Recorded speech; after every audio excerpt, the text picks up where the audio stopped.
ಎಲ್ಲರಿಗೂ ನಮಸ್ಕಾರ. ನಾನಿವತ್ತು ನಿಮಗೆ ಮಖಾನದಿಂದ ನಮ್ಮ ದೇಹಕ್ಕೆ ಏನೇನೆಲ್ಲ ಆರೋಗ್ಯ ಲಾಭಗಳಿದ್ದಾವೆ ಅನ್ನೋದನ್ನು ಈ ವಿಡಿಯೋದಲ್ಲಿ ತಿಳಿಸ್ತೀನಿ ಬನ್ನಿ.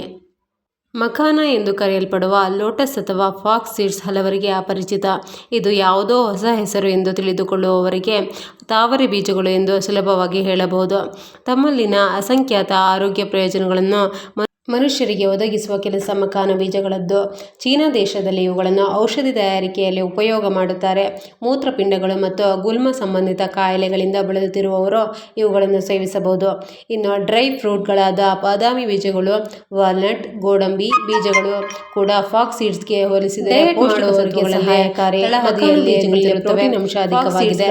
ಸೇವನೆ ವಿಷಯಕ್ಕೆ ಬಂದರೆ ಕರಿಗಳ ಮೇಲೆ ಕೆಲವು ವ್ಯಕ್ತಿಗಳಿಗೆ ಉಪವಾಸದ ಸಮಯದಲ್ಲಿ ಇವುಗಳು ಸಹಾಯಕ್ಕೆ ಬರುತ್ತವೆ. ನಾಲಿಗೆಗೆ ಹೇಳಬೇಕೆಂದರೆ ಬೆಳಗಿನ ಸಮಯದಲ್ಲಿ ಹಲವಾರು ಆರೋಗ್ಯ ಪ್ರಯೋಜನಗಳನ್ನು ಸೇವಿಸಿದರೆ ಇಡೀ ದಿನ ಹಸಿವಿಲ್ಲದೆ ಸುಲಭವಾಗಿ ತಮ್ಮ ಕಾರ್ಯ ಚಟುವಟಿಕೆಗಳಲ್ಲಿ ಭಾಗವಹಿಸಬಹುದು.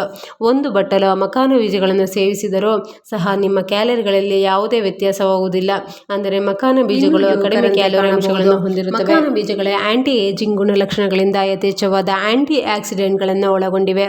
ಪ್ರತಿದಿನ ಒಂದು ಹಿಡಿ ಮಖಾನ ಬೀಜಗಳನ್ನು ಸೇವಿಸುವುದರಿಂದ ನಿಮ್ಮ ಸೌಂದರ್ಯ ಹಾಗೂ ಯೌವನ ಹಾಗೆ ಉಳಿದು ನಿಮ್ಮ ದೇಹದ ಚರ್ಮದ ಹೊಳಪು ಹೆಚ್ಚುತ್ತದೆ.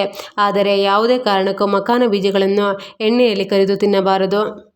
ಮಧುಮೇಹಿಗಳಿಗೆ ಸಹಾಯಕಾರಿ. ಮಖಾನ ಬೀಜಗಳು ಮಧುಮೇಹ ಮತ್ತು ಹೃದಯದ ರಕ್ತನಾಳಗಳ ಕಾಯಿಲೆಗಳಿಂದ ಬಳಲುತ್ತಿರುವವರು ಬಹಳ ಒಳ್ಳೆಯ ಆಹಾರ ಎನಿಸಿವೆ.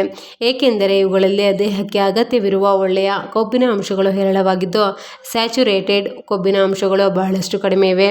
ಇದೊಂದೇ ಕಾರಣದಿಂದ ಮನುಷ್ಯನ ದೇಹದ ತೂಕವನ್ನು ಕಡಿಮೆ ಮಾಡಬಲ್ಲ ಶಕ್ತಿಯನ್ನು ಮಖಾನ ಬೀಜಗಳು ಪಡೆದಿವೆ ಎಂದು ಯಾರು ಬೇಕಾದರೂ ಹೇಳಬಹುದು. ಮಖಾನದಲ್ಲಿ ನಾರಿನ ಅಂಶ ಬಗ್ಗೆ ತಿಳಿಯುವುದಾದರೆ ಮಖಾನ ಬೀಜಗಳಲ್ಲಿ ನಾರಿನ ಅಂಶ ಹೆಚ್ಚಿದೆ. ಮನುಷ್ಯನ ಜೀರ್ಣ ಪ್ರಕ್ರಿಯೆಯಲ್ಲಿ ಇದು ಬಹಳಷ್ಟು ಸಹಾಯಕ. ಸಾಮಾನ್ಯವಾಗಿ ಮನುಷ್ಯನ ಜೀರ್ಣಾಂಗ ಬಹಳ ಚೆನ್ನಾಗಿ ಕೆಲಸ ಮಾಡಬೇಕೆಂದರೆ ನಾರಿನ ಅಂಶ ಅತ್ಯವಶ್ಯಕ. ಮಲಬದ್ಧತೆ ಹಾಗೂ ಅಜೀರ್ಣ ಸಮಸ್ಯೆ ಎದುರಿಸುತ್ತಿರುವವರು ಸುಲಭವಾಗಿ ಮಖಾನ ಬೀಜಗಳನ್ನು ಸೇವಿಸಿ ತಮ್ಮ ಸಮಸ್ಯೆಯನ್ನು ಪರಿಹಾರ ಮಾಡಿಕೊಳ್ಳಬಹುದು. ಮಖಾನ ಬೀಜಗಳು ಡೆಟಾಕ್ಸಿಫೈಯಿಂಗ್ ಏಜೆಂಟ್ಗಳು ಎಂದರೆ ತಪ್ಪಲ್ಲ. ಫಾಕ್ಸ್ ನಟ್ಸ್ಗಳು ಮನುಷ್ಯನ ದೇಹದಿಂದ ವಿಷಕಾರಿ ಅಂಶಗಳನ್ನು ಹೊಡೆದೊಡಿಸುವಂತಹ ಏಜೆಂಟ್ಗಳಾಗಿ ಕೆಲಸ ಮಾಡುತ್ತವೆ. ಅದರಲ್ಲೂ ಗುಲ್ಮದ ಸಮಸ್ಯೆಯಿಂದ ಬಳಲುತ್ತಿರುವವರಿಗೆ ಇದು ರಾಮಬಾಣ ಎಂದು ನಂಬಲಾಗಿದೆ. ಮನುಷ್ಯನ ಬಿಳಿ ರಕ್ತ ಕಣಗಳನ್ನು ಮತ್ತು ಪ್ಲೇಟ್ಲೆಟ್ಗಳನ್ನು ಶೇಖರಿಸಿಡುವ ಗುಲ್ಮ ರೋಗ ನಿರೋಧಕ ವ್ಯವಸ್ಥೆಯ ಕೇಂದ್ರಬಿಂದುವಾಗಿದೆ. ಮಖಾನ ಬೀಜಗಳು ಕೆಂಪು ರಕ್ತ ಕಣಗಳನ್ನು ಪುನಶ್ಚೇತನಗೊಳಿಸುತ್ತವೆ. ಇದರಿಂದ ಮನುಷ್ಯನ ದೇಹದಲ್ಲಿ ರಕ್ತ ಸಂಚಾರದಲ್ಲಿ ಯಾವುದೇ ಸಮಸ್ಯೆ ಉಂಟಾಗುವುದಿಲ್ಲ. ಗೋಧಿ ಆಹಾರಗಳನ್ನು ತಿರಸ್ಕರಿಸುವವರಿಗೆ, ಚಪಾತಿ ತಿನ್ನಲು ಇಷ್ಟಪಡದವರು ಮಖಾನ ಬೀಜಗಳ ಮೇಲೆ ಅವಲಂಬಿತರಾಗಬಹುದು. ಏಕೆಂದರೆ ಮಖಾನ ಬೀಜಗಳು ಗ್ಲುಟೆನ್ ರಹಿತವಾಗಿದ್ದು ಪ್ರೋಟೀನ್ ಮತ್ತು ಕಾರ್ಬೋಹೈಡ್ರೇಟ್ ಅಂಶಗಳಲ್ಲಿ ಮನುಷ್ಯನಿಗೆ ಬೇಕಾದ ಪ್ರಮಾಣಕ್ಕೆ ತಕ್ಕಂತೆ ತಮ್ಮಲ್ಲಿ ಹೊಂದಿವೆ. ಗೋಧಿ ಆಹಾರಗಳನ್ನು ತಿಂದು ಬೇಸತ್ತು ಹೋಗಿರುವವರು ಮಖಾನದ ರೆಸಿಪಿಗಳನ್ನು ಪ್ರಯತ್ನಿಸಬಹುದು. ರಕ್ತದೊತ್ತಡ ಹೊಂದಿರುವವರ ಸ್ನೇಹಿತ. ಮಖಾನ ಬೀಜಗಳಲ್ಲಿ ಮೆಗ್ನೀಷಿಯಂ ಮತ್ತು ಪೊಟ್ಯಾಷಿಯಂ ಅಂಶ ಹೆಚ್ಚಿದ್ದು ಸೋಡಿಯಂ ಅಂಶ ಕಡಿಮೆ ಇದೆ. ಇದು ದೇಹದ ತೂಕದ ಮೇಲಿನ ಗಮನ ಇಟ್ಟು ಡಯಟ್ ಮಾಡುತ್ತಿರುವವರಿಗೆ ಬಹಳಷ್ಟು ಸಹಾಯಕ ಎಂದು ಆರೋಗ್ಯ ತಜ್ಞರು ಅಭಿಪ್ರಾಯ ವ್ಯಕ್ತಪಡಿಸಿದ್ದಾರೆ. ಅಧಿಕ ರಕ್ತದೊತ್ತಡ ಹೊಂದಿರುವ ಜನರಿಗೆ ಮಖಾನ ಬೀಜಗಳು ಹೇಳಿ ಮಾಡಿಸಿದ ಆಹಾರಗಳಾಗಿವೆ.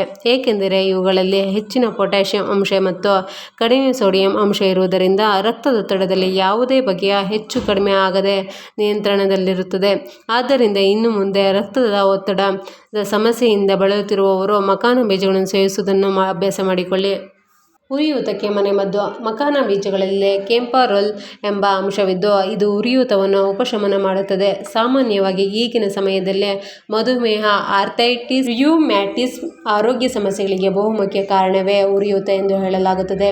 ಮಖಾನ ಬೀಜಗಳು ಆಂಟಿ ಬ್ಯಾಕ್ಟೀರಿಯಲ್ ಗುಣಲಕ್ಷಣವನ್ನು ಸಹ ಹೊಂದಿವೆ. ಇದರಿಂದ ಹಲವಾರು ಬ್ಯಾಕ್ಟೀರಿಯಾ ಸಂಬಂಧಿತ ಸಮಸ್ಯೆಗಳು ದೂರವಾಗುತ್ತವೆ. ಇದಿಷ್ಟು ಮಖಾನದ ಆರೋಗ್ಯಕರ ಪ್ರಯೋಜನಗಳು. ಈ ವಿಡಿಯೋ ನಿಮಗೆ ಇಷ್ಟ ಆಗಿದೆ ಅನ್ಕೊತಾ ಇದ್ದೀನಿ. ಇಷ್ಟ ಆಗಿದೆ ನನ್ನ ಚಾನಲ್ನ ಲೈಕ್ ಮಾಡಿ, ಶೇರ್ ಮಾಡಿ, ಸಬ್ಸ್ಕ್ರೈಬ್ ಮಾಡಿ. Thank you for watching.